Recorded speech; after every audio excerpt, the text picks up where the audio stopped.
Allez, c'est parti. Aujourd'hui, on se la joue détective. Notre scène de crime, les comptes d'une entreprise. Nos indices, juste des chiffres. Et le grand mystère à résoudre, c'est quelle est la véritable santé financière de cette boîte? On plonge ensemble dans l'enquête comptable de fin d'année. Ah, ça c'est la grande question. On aurait vite fait de dire oui, bien sûr, mais en réalité c'est beaucoup plus compliqué que ça. Imaginez un peu les premiers chiffres de l'année comme la déposition d'un témoin. C'est un point de départ, c'est sûr, mais il va falloir creuser et recouper les infos avant de pouvoir classer l'affaire. Bon, voilà notre feuille de route pour cette enquête. D'abord, le point de départ, nos premiers indices. Ensuite, l'enquête à proprement parler, nos méthodes d'investigation. Puis, le mobile. Pourquoi on fait tout ça? Après, le processus d'ajustement, c'est là qu'on assemble les preuves. Et pour finir, le but ultime, la révélation de la vérité. C'est bon, l'enquête peut commencer. C'est ici que tout commence. Le premier dossier arrive sur le bureau. Son titre, le bilan. Mais attention, ce premier rapport est souvent trompeur. Il ne raconte vraiment qu'une partie de l'histoire.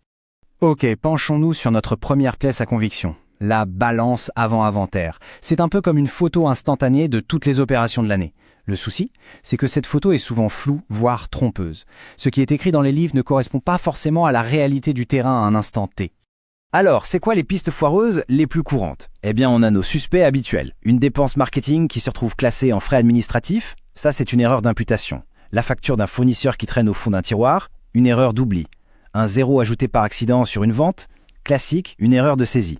Bref, toutes ces petites choses, mises bout à bout, peuvent complètement fausser la vision de la réalité. C'est pour ça que ce premier rapport n'est pas fiable. Face à ce premier rapport un peu bancal, notre comptable détective sort son arme secrète, son outil le plus puissant, son nom, l'inventaire.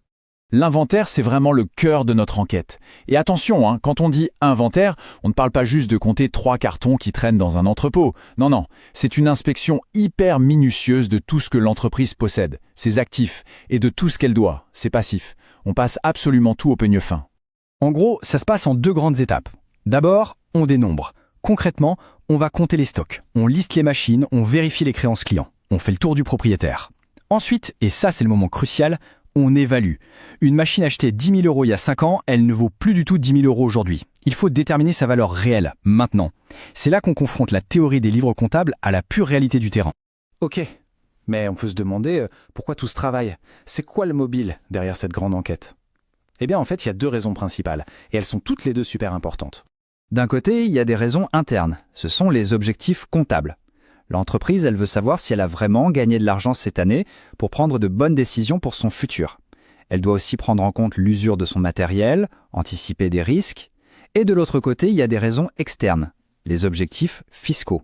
Là, c'est simple, il s'agit de calculer le montant juste d'impôts à payer, ni trop peu.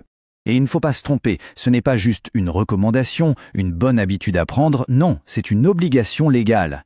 La loi impose à chaque entreprise de fournir ce qu'on appelle une image fidèle de sa situation. C'est un peu la règle d'or de la transparence financière. Bon, on a notre rapport initial, on a les résultats de notre enquête de terrain.